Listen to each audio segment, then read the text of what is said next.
Chuadanga battalion তথা 6 BGB কর্তৃক মালিকবিহীন অবস্থায় আটককৃত সর্বমোট ফেন্সিডিল 10,117 বোতল, মদ 3,983 বোতল, বিয়ার 29 বোতল, হেরোইন 1.875 কেজি, গাঁজা 238.79 কেজি, নেশাজাতীয় ট্যাবলেট 25,458টি, কোকেন 1.89 কেজি এবং বিভিন্ন ধরনের নেশাজাতীয় ইনজেকশন 19টি, যার সর্বমোট আনুমানিক বাজার মূল্য 3,18,76,665 টাকা। এই বিপুল পরিমাণ মাদকদ্রব্য ধ্বংসের মাধ্যমে আমরা শুধু আইনের প্রয়োগই করছি না, আমরা একটি প্রজন্মকে একটি অন্ধকার ও ধ্বংসাত্মক পথ থেকে রক্ষা করার অঙ্গীকারও পুনর্ব্যক্ত করছি।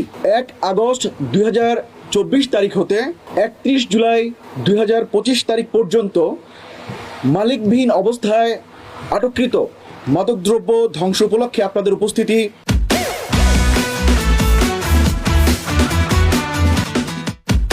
আমাদের জন্য অত্যন্ত আনন্দের এবং গৌরবের। আমাদের এই কুষ্টিয়া সেক্টর 300 কিলোমিটার সীমান্ত জুড়ে বিস্তৃত।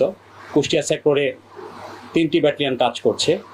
তো 3টি ব্যাটালিয়নের মধ্যে আজকে আপনারা দেখতে পাচ্ছেন একটি ব্যাটালিয়নের মাদকদ্রব্য ধ্বংসের জন্য যেই সংগ্রহ করেছে প্রায় 3 কোটি টাকার উপরে, 3 কোটি প্লাস।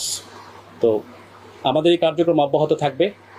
আমরা সীমান্তে ডে অ্যান্ড নাইট কন্টিনিউয়াসলি কাজ করে যাচ্ছি। আমরা চেষ্টা করে যাচ্ছি সীমান্তে, যাতে করে এই মাদকদ্রব্যগুলো সীমান্ত অতিক্রম করে বাংলাদেশের অভ্যন্তরে প্রবেশ করতে না পারে।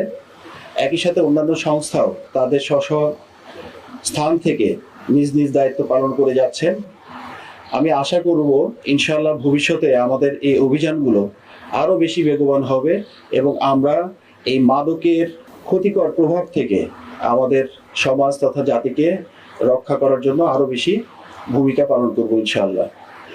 একই সাথে আমি চুয়াডাঙ্গা ব্যাটালিয়নের অধিনায়ক এবং অধীনস্থ সকল সদস্যদেরকে ধন্যবাদ জ্ঞাপন করতে চাই তাদের এই নিরলস প্রচেষ্টা, যার মাধ্যমে তারা এই সফলতা অর্জন করেছে এবং একই সাথে আশা করব ভবিষ্যতে তারা এই অবদানটাকে আরও বেশি উন্নততর পর্যায়ে নিয়ে যাবে, তাদের সফলতা আরও বৃদ্ধি পাবে এবং ভবিষ্যতে আমাদের এই চুয়াডাঙ্গা ব্যাটালিয়নই নয়, আমরা পুরো যশোর রিজিয়নের যে দায়িত্বপূর্ণ এলাকা, এই দায়িত্বপূর্ণ এলাকায় আমরা এই বিষয়ে আরো বেশি সফলতা অর্জন করতে পারবো।